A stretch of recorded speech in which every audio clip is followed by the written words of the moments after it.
हक को PSL में काम ना करने दें, कई फ्रेंचाइज ने बोर्ड से मुतालबा कर दिया। उनका कहना है कि अगर कौमी हेड कोच और चीफ सेलेक्टर को इजाज़त दी तो ये मफादात का टकराव कहलाएगा। एक्सप्रेस न्यूज़ के मुताबिक PSL की कम से कम 4 फ्रेंचाइज ने PCB से मुतालबा किया कि मिसबाहुल हक को किसी टीम के साथ मुंसलिक ना होने दिया जाए।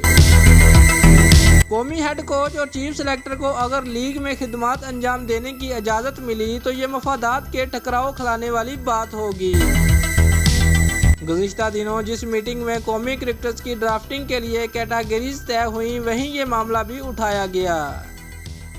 अजलास में मौजूद PSL के head of players Imran Ahmad Khan से कहा गया कि वह फौरी तौर पर फ्रेंच के तहफ़्फ़ुज़ात से आला हकाम को आगाह करें।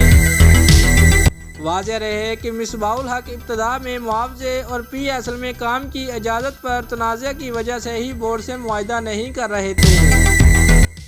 बाद में ये मसला हल हो गया। साबिक चीफ सेलेक्टर इंजमामुल हक को गुज़िश्ता बरस ड्राफ्टिंग कमेटी से यह कहकर अलग कर दिया गया था कि इससे मफादात के टकराव वाला मामला सामने आएगा। इंजमामुल हक एक फ्रेंचाइज के लिए भी काम कर रहे थे। साबिक हेड कोच मिकी आर्थर और साबिक बॉलिंग कोच अजहर महमूद भी एक टीम से मुंसलिक थे। उस वक्त चेयरमैन बोर्ड एहसान मानी ने कहा कि उनके दौर में मुआहदे नहीं हुए, इसलिए अभी तो कुछ नहीं कर सकते। अलबत्ता अगले बरस कौमी टीम से मुंसलिक किसी ऑफिशियल को लीग में काम करने नहीं देंगे। दोस्तों, अगर आपको हमारी ये वीडियो पसंद आई है तो लाइक और कमेंट लाजमी करें और हमारे चैनल को सब्सक्राइब करना मत भूलिए। शुक्रिया।